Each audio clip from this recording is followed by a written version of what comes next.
උමන්දාවේ ගෙරි ගණයා නරකවචන කියන්න බෑවිදන මෝඩ සමන්ත බද්‍ර පට්ට මෝඩෙක් අමු හරකෙක් විද්‍යාවේදී කියන උපාධයක් කියනව නේද අන්න ඒක රෝල් කරලා ගහ ගනින් පුකේ මේ රටේ සම්බුද්ධ ශාසනයේ අවාසනාවට ඉන්න කාලකන්නි බල්ලෙක් උඹ සුදු යුවලකට ඒ දෙන්නම කැමති කළු නළුවෙක් හිටියා. ඒගොල්ලන්ට ළමයෙක් හම්බුණා. ඒ ළමයා අර කළු නළුවා වගේ. පැහැදිලිද? ගරු ජනාධිපතිතුමනි. ඇයි මූට නීතිය ක්‍රියාත්මක කරන්නේ නැත්තේ? රාජපක්ෂලාගේ ගස් බල්ලෙක් පල් හොරෙක් මූ. හැබැයි ඔබතුමා ඉන්නේ කොහෙද? අපි එතෙන්ට එනවා. ඇයි මුගේ ගිරුම් චෙක් කරන්නේ නැත්තේ මූ ඇතුළට දාලා? මුගේ සල්ලි වලටද බය? දූසිත තක්කඩි දේශපාලුව 70 පුරුත්ත මුගේ පස්සෙන් ඉන්නවා. ඒ බයටද මූට අත තියන්නේ නැත්තේ? පැහැදිලිවම කියනවා රාජපක්ෂලා මුගේ ලයිට් බිල ගෙව්වා, වතුර බිල ගෙව්වා. පාර්ලිමේන්තුවේ කියනවා රටේ අහිංසක මිනිස්සු රවට්ටන නරුමෙක් කෙනෙකුට මගෙන් ප්‍රශ්න අහන්නත් බෑ, පරද්දන්නත් බෑ, මුකුත් කරන්න බෑ. ලොක් කරනකොට හිත මෙහෙම ලොක් කරනවා අල්ලලා. මනසින් බලලා දූෂණය කරනවා. මහා භයානකයි. පැහැදිලිද? අච්චා උන් සබ්බ දුක්ඛ නිස්සරණ කියලා මහාන වෙලා කරන්න පුළුවන් හැම වලත්ත පාහර අම්මන ජඩ බලු වැඩක්ම කරනවා. සාමාන්‍යයෙන් ගෑනු ඇවිල්ලා හඬු වෙනවා, කෙල්ලෝ ඇවිල්ලා මෙතන හඬු වෙනවා, මාව කසාද බැඳ ගන්න. oh my සිවුර දාගෙන තියෙන ඛණ්ඩ. සිවුර දාගෙන තියෙන මුන්ගේ වාසියට. බුදුහාමුදුරු දේශනා කරේ අඤ්ඤාහි ලාභු පනිසා අඤ්ඤා නිබ්බානගාමි. මුන් මේ සිවුර දාගෙන ඉන්නේ මුන්ගේ සපත පිනිස විතරයි. මුන්ට රැවටෙන මිනිස්සු ලෝකේ පුරා ඉන්නවා. ආනන්ද තෙරුන් වහන්සේ උදේනි රජුගේ අන්තපුර බිසෝවරුන්ට බණ කියන්න ගියා. ආනන්ද හාමුදුරුවෝ ලස්සනයි. අවුරුද්දක් විතර යනකොට උදේනි රජුගේ බිසෝවරු 500ක් ළමයි 500ක් වැදුවා. උදේනි රජුගේ මූණ කිසිම ළමයෙක්ගේ නැහැ. හැමෝම ආනන්ද හාමුදුරුවෝ වගේ. උදේනි රජුරෝ බුදුහාමුදුරන්ට ගිහිල්ලා කම්ප්ලේන් එකක් පැමිණිල්ලක් ඉදිරිපත් කරා. පැමිණිල්ල තමයි මේක ලොකු ප්‍රශ්නයක්. ඔය මේ ප්‍රශ්නේමයි. ප්‍රශ්නයක් ළමයි 500ක් ඉන්නවා තාත් මගේ මූණ එකෙකුටවත් නැහැ. තියෙන්නේ ආනන්ද තෙරුන් වහන්සේගේ මූණ. එතකොට බුදුහාමුදුරුවෝ පෙන්නවා ළමයි හම්බ වෙන්න ගෑනු මිනිස්සු බුදිය ගන්න විතරක් නෙමෙයි තවත් කරුණු 7ක් දැක්කත් ඇති කියලා එකක් තියෙනවා. what the මිලියන 500ක් ඉල්ලනවලු මගෙන් සහ ලැඩ් සුදාගේ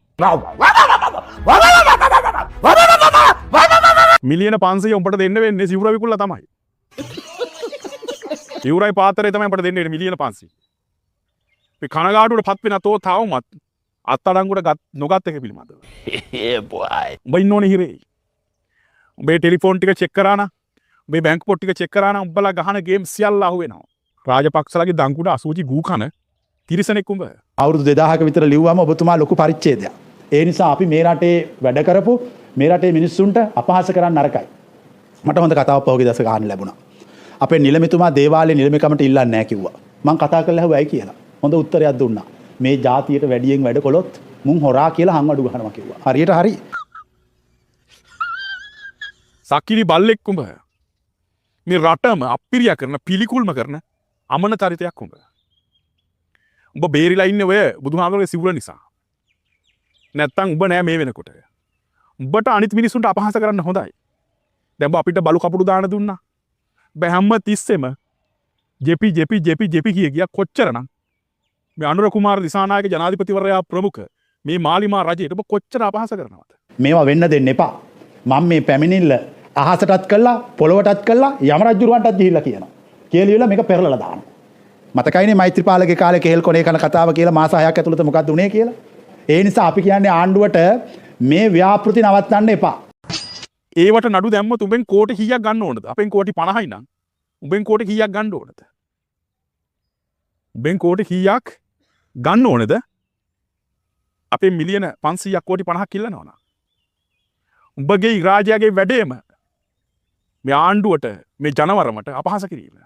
කොපි දෙන්නම ඇතුළට දාන්න ඕන. ඇයි මේ නීතිය ප්‍රමාද? රාජ්‍යය අර තට්ටයයි මූයි මුන් තුන් දෙනාම සම්පූර්ණයෙන් මාලිමාවට කොච්චර ගහනවද? තොපේ රජයේ තියෙනකොට මාව ඇතුළට දැම්මා. මේ නිවුස් එක දාලා තියෙන්නේ දැන් නිවුස් එක දාලා තියෙන්නේ හිරු මරු නාලිකාව. කුඩු නාලිකාව.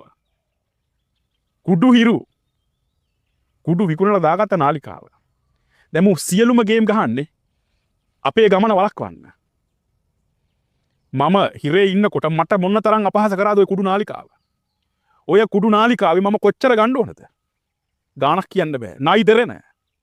බල සියලු දෙනාම සෙට් වෙලා දැන් අපිට ගහන්න හදන්නේ. අපේ කටවල් වහන්න හදන්නේ. ගරු ජනාධිපතිතුමනි දැන් ඉවසුව ඇති. හරි අනුකම්පා කරලා මනුස්සත්වයෙන් මේක කරන්න බෑ.